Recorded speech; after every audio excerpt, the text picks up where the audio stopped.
வெள்ளிக்கிழமைக்கு முந்தின நாளே வியாழக்கிழமையே வீடெல்லாம் க்ளீன் பண்ண ஆரம்பித்தாச்சு. மாப் பண்ணிகிட்ருக்கோம். பெருக்கிட்டு மாப் பண்ணி முடிச்சுட்டு கவுண்டர் டாப் செவரெல்லாம் க்ளீன் பண்ணிகிட்ருக்கோம் பாருங்கள். லிக்விட் வச்சு நல்லா க்ளீன் பண்ணுறோம். விம் லிக்விடும் ஃப்ளோர் க்ளீனரும் போட்டு நல்லா தேய்ச்சி க்ளீன் பண்ணி எடுக்கிறோம்.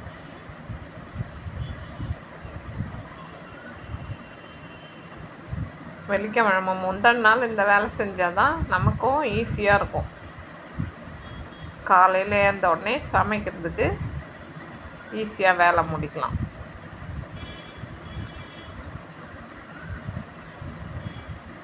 எல்லாத்தையும் கழுவி முடிச்சுட்டு கேஸ் அடுப்பையும் நல்லா க்ளீன் பண்ணிக்கிறோம்.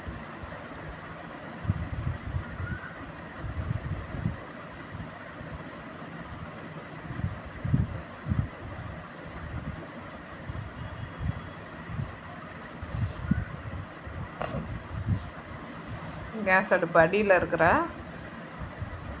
அழுக்கையும் க்ளீன் பண்ணி தொடச்சி எடுத்துடலாம். எல்லாம் காஞ்சதும் இதை எடுத்து அதில் போட்டுக்கணும். ஸ்டவ்வில் மாட்டுற ஸ்டாண்டெல்லாம் எடுத்து மாட்டி ரெடி பண்ணி வச்சுக்க வேண்டியது தான்.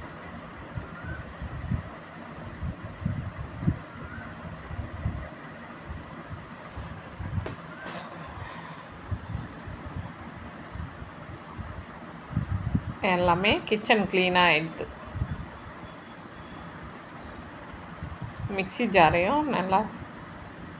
மிக்சியும் நல்லா தொடச்சி எடுத்துக்கலாம்.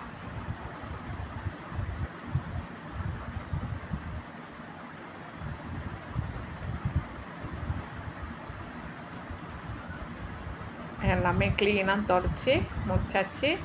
விளக்குமே பூஜை பொருள் எல்லாம் விளக்கி கழுவி பொட்டு வைக்கிறோம் பாருங்க. மறுநாள் காலைல வெள்ளிக்கிழமை 6:20க்கு ஏந்து டீ போட்டாச்சு.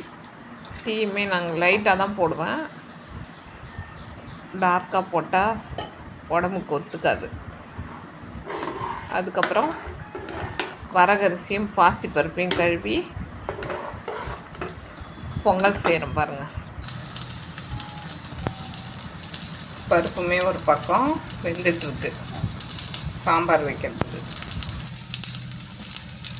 இது சட்னிக்கு வெங்காயம் பச்சை மிளகாய் வதக்கி போட்டு சட்னி செஞ்சால் தான் எங்களுக்கு பிடிக்கும். அதனால் இந்த மாதிரி செஞ்சிட்ருக்கோம். பொங்கலுமே ரெடி ஆகிட்டுருக்கு.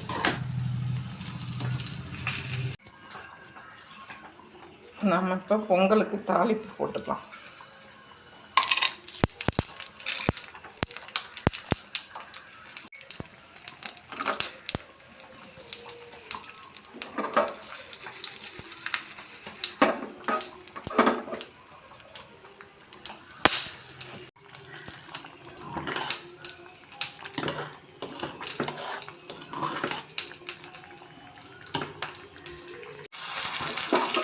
பொங்கலுமே ரெடி ஆகிடுச்சு.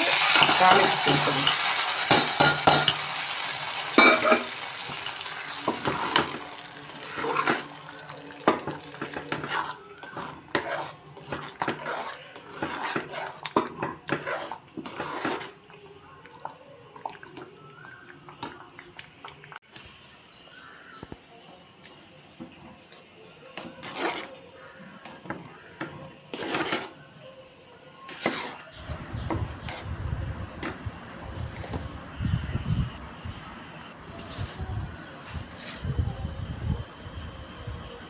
தேங்காய் பொட்டுக்கடலை சட்னியுமே அரைக்க போகிறோம்.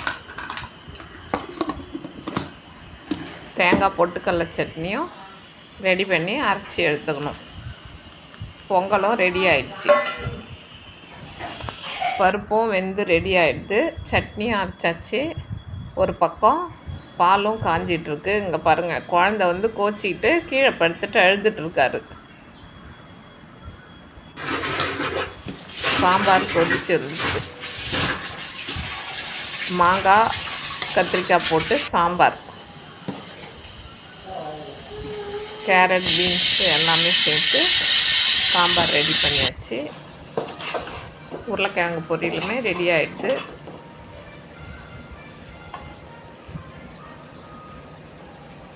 இதுக்கப்புறம் சாமி பூஜை பண்ண வேண்டியது தான்.